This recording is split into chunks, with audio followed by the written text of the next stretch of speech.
We probably won't come across anything as absurd as this. A 16-year-old student in a Catholic school shared a generally held Catholic viewpoint during a class discussion regarding gender. He would not have been suspended for a day due to his speech. The following day, when he returned to school, the administration called the police and accused him of breaking an exclusion order. He was detained. Even though the news that Canada is losing its tolerance is not shocking, link in the description, it still comes as a surprise when a Catholic high school has one of its 16-year-old pupils jailed for what are essentially religious reasons. Police detained Josh Alexander on Monday afternoon for violating an exclusionary order, but the student is being punished for keeping his Catholic faith. Josh, a Christian, believes that there are only two genders, that people cannot change their gender, and that male pupils shouldn't use the restrooms for girls. However, he was suspended from St. Joseph's Catholic High School in Renfrew, Ontario, for voicing those opinions during a class debate on gender.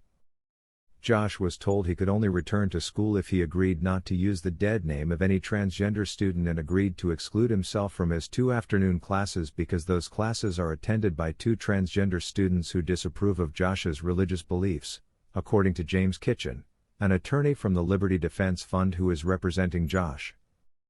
Josh claimed that he never had dead named or used a person's name from before they transitioned. According to Kitchen, forcing Josh to say things about gender that go against his beliefs and isolating him from classes are disgusting examples of religious discrimination. When Josh was later presented with an exclusion order, the situation worsened.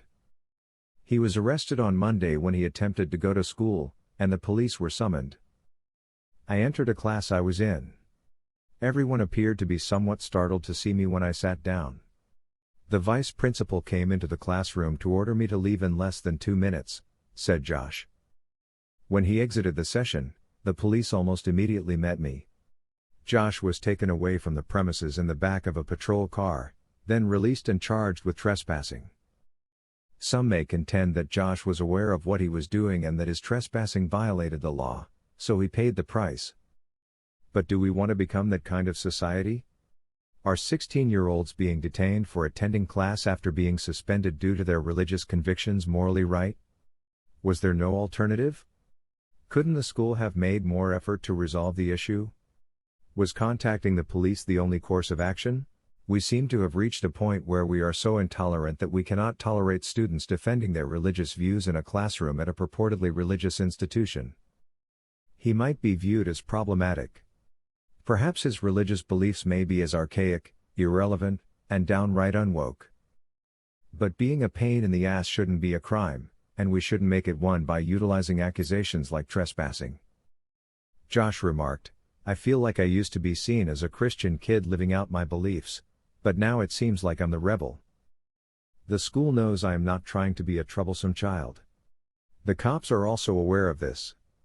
I wasn't even placed in handcuffs when I was taken into custody. They are aware that I never posed a threat to anyone. St. Joseph's promotes education within the framework of a Catholic Christian environment, according to its website. Josh has been punished for expressing his Christian views on gender and modesty, which also happen to be in line with objective truth and basic safety, he claimed in a statement. Under the guise of safety, as that term has been revised by woke gender activists now pervasive in public institutions, Josh has been punished.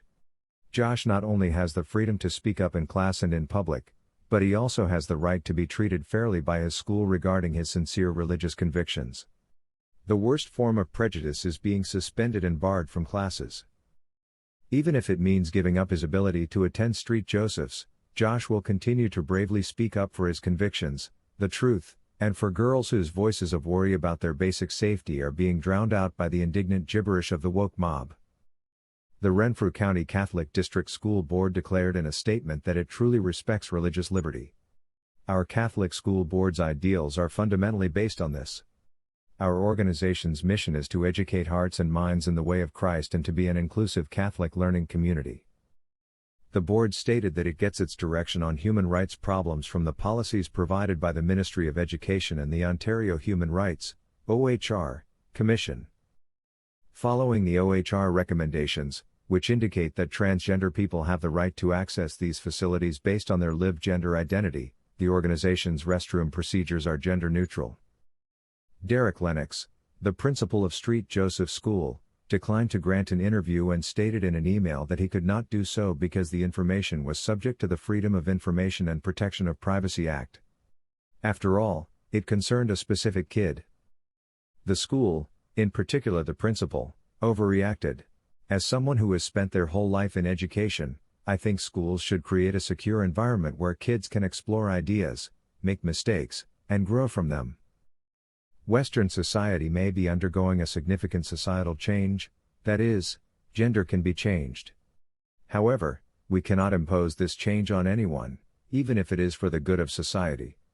Therefore, to punish another student for voicing his genuine opinion is wrong in so many ways just for the sake of two transgender students.